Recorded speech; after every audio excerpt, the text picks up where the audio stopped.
Kim. From Garrison Queen to God's Warrior, a story of power, betrayal, and divine redemption. The story opens in the depths of Waterhouse, Kingston, a place known for its war zones, politics, and hustlers. Kim Mad Gal Thompson was a name that rang through the streets.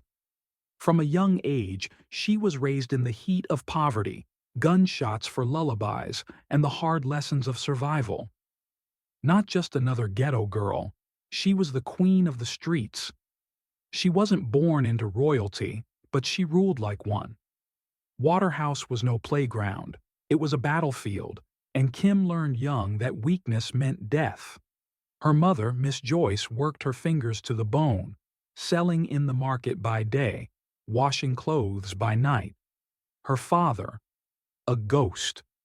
Just another man who left his seed behind and got gunned down before she could even say daddy. Kim's childhood was bullets for lullabies and hunger for breakfast. By age 10, she saw her first murder. By 12, she was running messages for gangsters. By 14, she was carrying a knife. By 16, she was the most feared girl in the community, and she loved every second of it. She moved like a dawn. She walked with a swagger.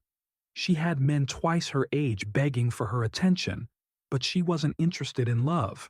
She was after power, money, and respect, and she got it by any means necessary. But the thing about power, the higher you climb, the deadlier the fall. The money, the men, and the murder. Kim wasn't just any Garrison girl, she was strategic, smart, dangerous. She learned the game from the best, the dons, the politicians, the hustlers. She knew when to be ruthless and when to be sweet. With her curves, confidence, and killer instincts, she played the biggest men in Kingston against each other. She had a string of high-profile lovers, a married politician who financed her lavish lifestyle, a police officer who gave her inside information, a feared gangster who wiped out anyone who disrespected her. She didn't love any of them. They were all just pawns in her game. And the streets? She ran it like a CEO. She controlled extortion rings. She orchestrated robberies without lifting a finger. She could make a business owner disappear with just a whisper. She was at the top of the food chain. But what goes up must come down. The betrayal, when love turns deadly. The only man Kim ever trusted was Desmond Shada D. Lewis, her right hand, her partner in crime, the one man who knew all her secrets. They built an empire together. They had a bond no one could break. Or so she thought. What she didn't know, Shada D was plotting against her all along. He was tired of being second in command. He was tired of taking orders from a woman. And worst of all, he was in love with her, but she never loved him back. So he did what snakes do. He set her up. One night, after leaving a high-end party in New Kingston, Kim got into her black Benz, sipping on champagne, feeling untouchable. Then, bang, bang, bang. Gunshots erupted, glass shattered, her driver was dead. Her best friend took a bullet to the head. Kim, the Garrison Queen, was left bleeding in the street like a common thug. As she faded in and out of consciousness, she saw Shada D standing over her, smirking. "Me did tell ya, baby, nobody too big fi dead." Then, darkness, the edge of hell, a glimpse into the afterlife. For 2 days, Kim was unconscious, and in that time, she had a vision that shook her soul. She saw herself standing at the edge of a burning pit. She saw the ghosts of the people she destroyed. She heard screams of the men she had set up. And then, a voice, deep, commanding, unmistakable. "Ya a go dead fee true if yo no change. Dis a your last warning." Kim woke up screaming. For the first time in her life she felt fear, not of death, but of her soul. She knew what she had to do. She had to run, not from the streets, from herself. The rebirth. Kim dies and sister. Kim rises. Kim left Kingston without a word. She disappeared into the hills of St. Anne, where she found refuge in a church. For months she prayed. She fasted.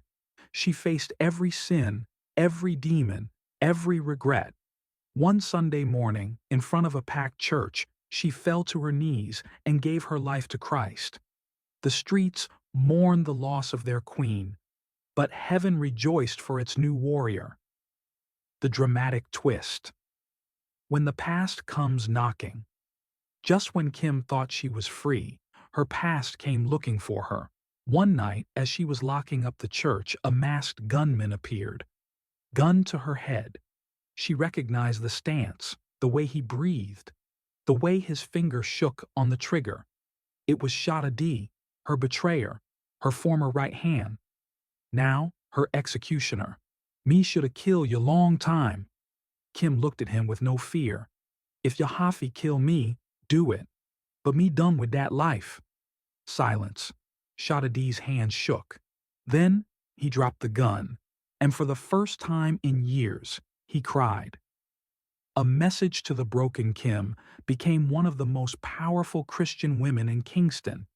She built homes for abused girls. She preached to gangsters, prostitutes, and killers. And when people asked about her past, she only said, "Me was the devil's soldier, but now me a God's warrior." When the past won't let go. Kim had spent years building a new life, one filled with grace, purpose, and healing. She was no longer Mad Gal Kim.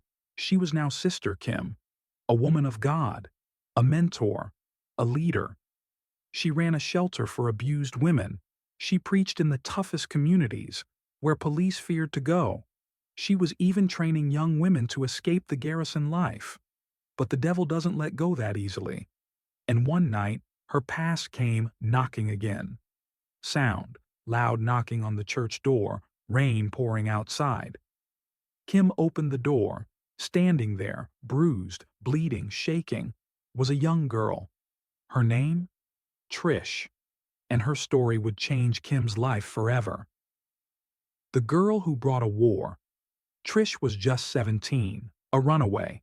A girl caught in the same trap Kim once escaped. She had nowhere to go because she had just witnessed a murder. And not just any murder. She had seen Shada D kill the leader of Kingston's most dangerous gang. Now, the whole of Kingston wanted her dead. Kim knew hiding her meant war.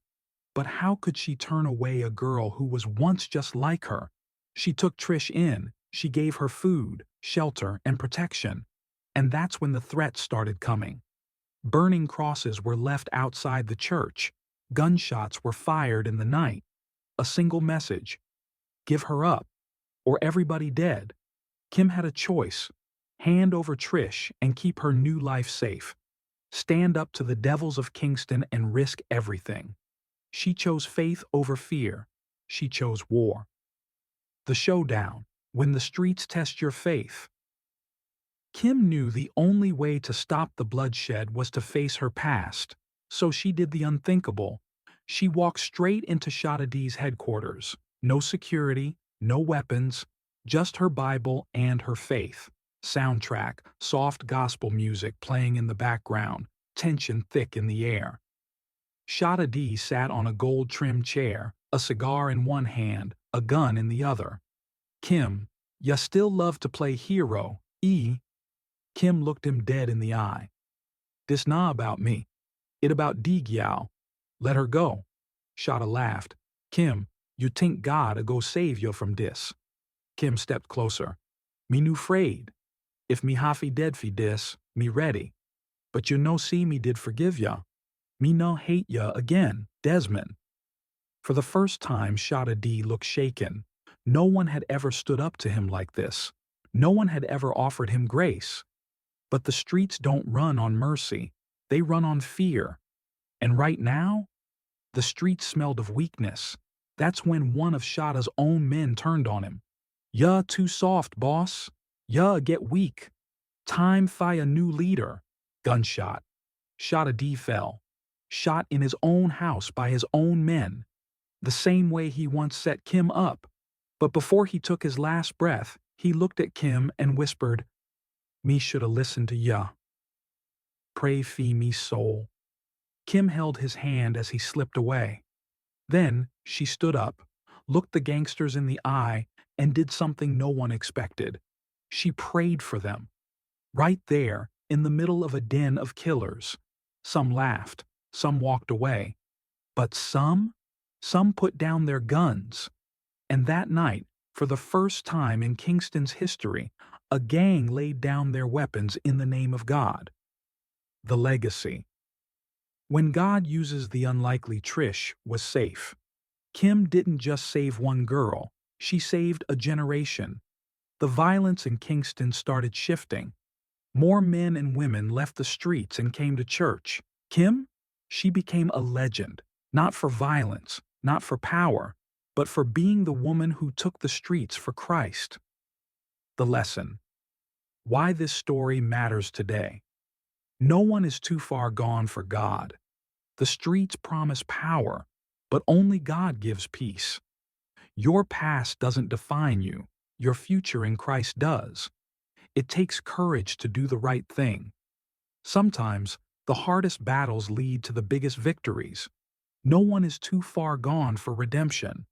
Please let me know your thoughts in the comment.